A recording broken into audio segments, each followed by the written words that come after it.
درود тамошобинони азиз.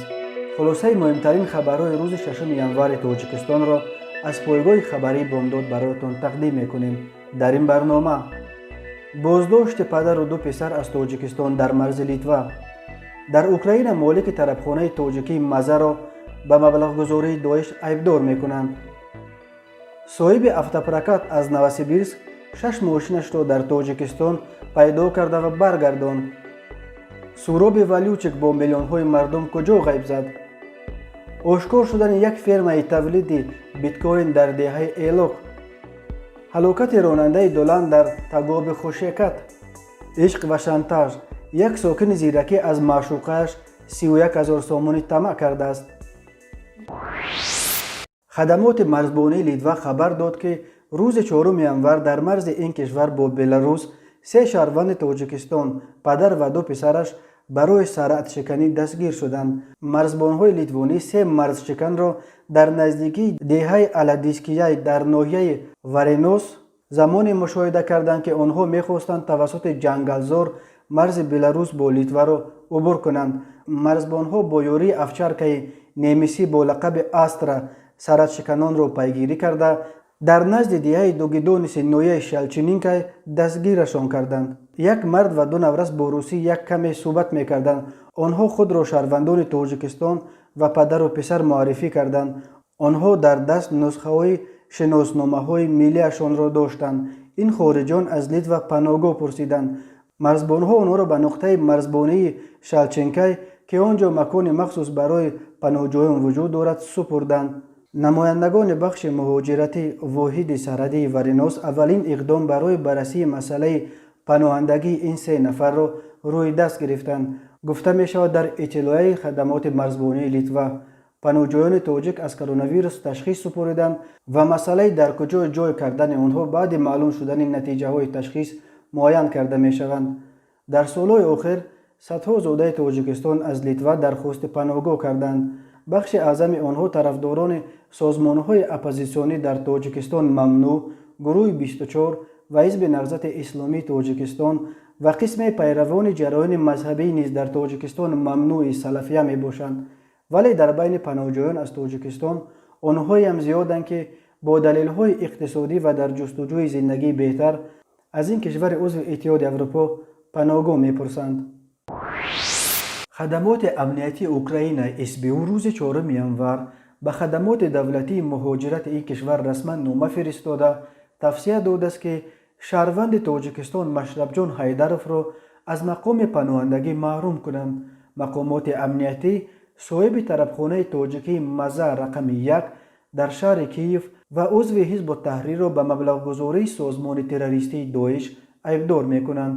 Машрабҷон Ҳайдаров соли 2015 баъди 6 соли зиндагӣ дар Русия ин кишварро аз тарси таъқибот тарк карда ва ба Украина паноҳ овард. дар ин ҷо ӯ бар пояи гранти идораи паноҳандагони созмони милал тиҷорати худро оғоз карда ва тарабхонаи Маза рақами 1-ро кушод.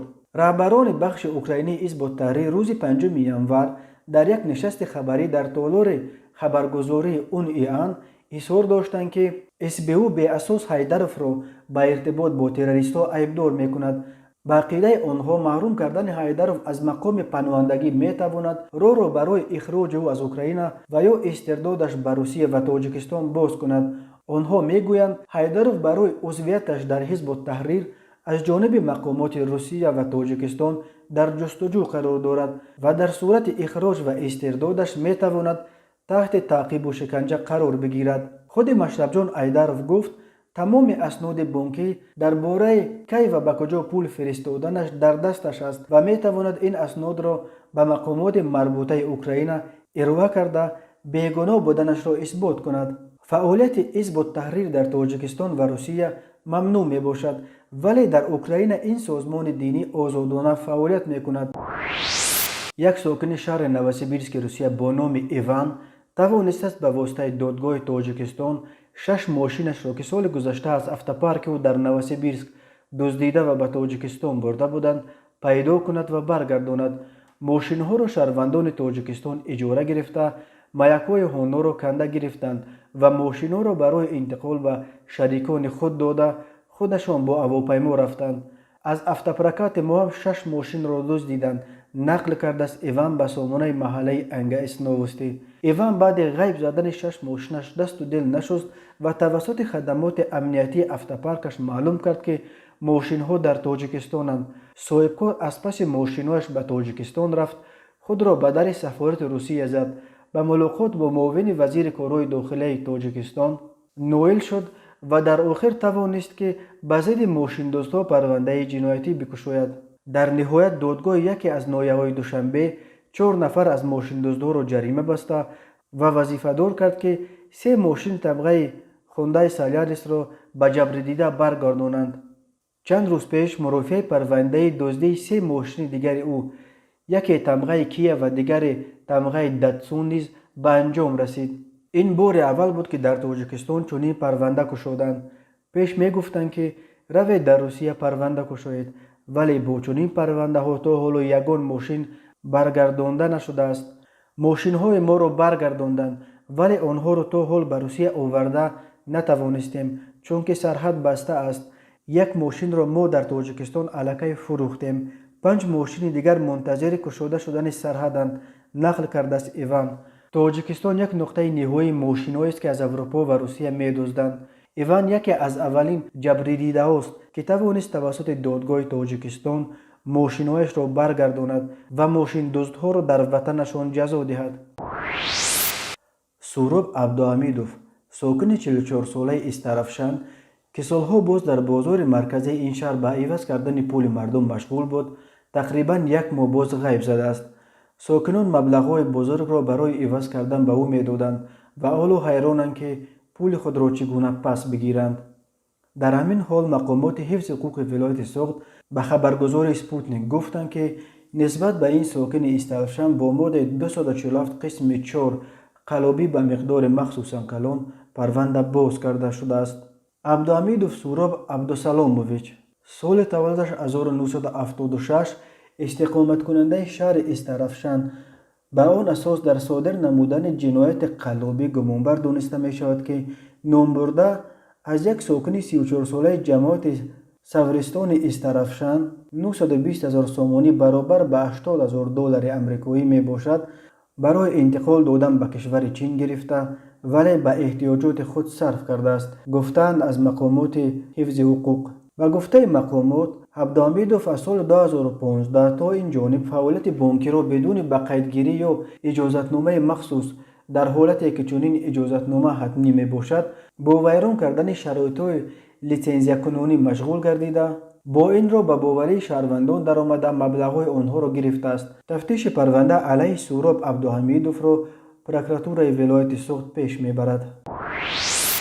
یک مرد 36 ساله ساکن شهر دوشنبه با گمان رسانیدن ضرر مال و ملکی با راه فریب یا سوء استفاده باوری دستگیر شده است. وزارت کارهای داخله گفت نامبرده اولای ماه نوامبر سال 2018 آشیانه دائم کارخانه خصوصی را واقع در دهه ایلوک به اجاره گرفته 505 عدد تجهیزات ویدیوکارت‌ها را وصل نموده به حساب کنه که برقی مدت زیاد به مبلغ 734,537 سومانی قوه برق را استفاده برده به دولت ضرر کلان رسانیده است.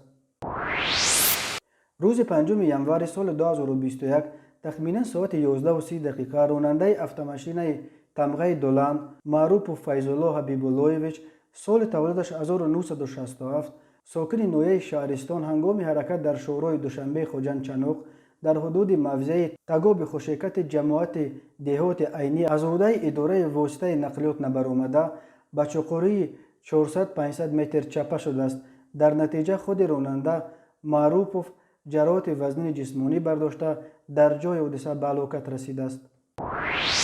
یک ساکن 27 ساله جماعت زیرکی در کنار شهر کولوب با گمان تمجید دستگیر شد.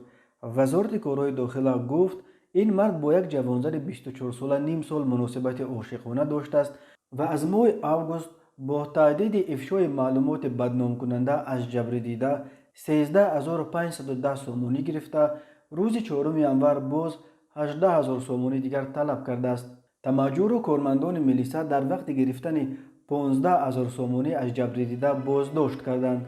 این نخستین حالت از معشوقه های سابق خود پول طمع کردن نیست. دو روز پیش وزارت کورای داخله از بازداشت یک ساکن 40 ساله دوشنبه خبر داد که پیش با یک زن 39 ساله رابطه عشقی داشته است، ولی اخیراً از او با تهدید افشای سر رابطه‌هایشان $500 طلب کرده است. او را در محله زرافشان هنگام گرفتن $300 از جبر دیده دستگیر کردند. این بود چند خبرهای بیشتر را در سامانه بامداد پیدا کنید. خوش باشید.